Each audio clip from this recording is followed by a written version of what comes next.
ইরানের পাশে দাঁড়াতে মসজিদে নিজেদের মূল্যবান সামগ্রী দান করছে ভারতের জম্মু কাশ্মীরের মুসলিমরা।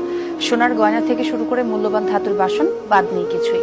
বুদগাম জেলার মসজিদ ইমাম জামানের দান বাক্সে জমা পড়ছে বিপুল পরিমাণ অর্থ। দাতারা বলছেন, যুদ্ধে সরাসরি অংশ নিতে না পারলেও ইরানিদের পাশে দাঁড়াতেই এমন পদক্ষেপ তাদের।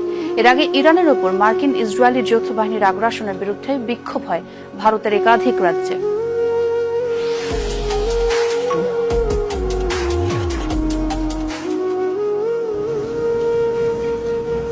সারিতে সারিতে সাজানো এসব বাসনকোসন দেখলে কোনো দোকান বলে মনে হতে পারে। আদতে মসজিদের মেঝেতে সাজিয়ে রাখা তামা রূপার তৈরি বাসনগুলো দান করেছে সাধারণ মানুষ। উদ্দেশ্য ইরানের পাশে দাঁড়ানো। ঘটনা ভারতের জম্মু কাশ্মীরের বুদগাম জেলার। কেবল থালা বাসন নয়, মসজিদ ইমাম জামানের দান বাক্সে জমা পড়েছে বিপুল পরিমাণ নগদ অর্থ। নারীরা নিজের গায়ের সোনার গয়না খুলে দিয়ে যাচ্ছেন মসজিদে। মসজিদ ইমাম জামানে আমরা আন্তরিকভাবে দান সংগ্রহের জন্য একটি স্টল বসিয়েছি। আমাদের মা বোনেরা গয়না, তামা ও নগদ অর্থ দান করছেন, যাতে আমরা বর্তমান পরিস্থিতিতে ইরানকে সহায়তা করতে পারি।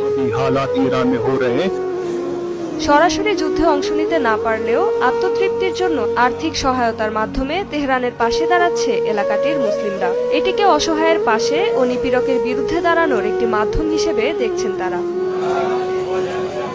যুদ্ধ শুরুর পর থেকে ইরানের সমর্থনে বেশ সোচ্চার জম্মু কাশ্মীরের মুসলিমরা। একাধিকবার বিভিন্ন এলাকায় ইরানে যুক্তরাষ্ট্র ইসরায়েলের হামলার বিরুদ্ধে হয়েছে বিক্ষোভ মিছিল। গেল শনিবার ঈদ উল ফিতরের দিনও কাশ্মীরের রাস্তায় নেমে আসে বহু মানুষ। বিক্ষোভ হয় গুজরাট ও উত্তরপ্রদেশেও। রেজওয়ানা সাইমা, যমুনা নিউজ।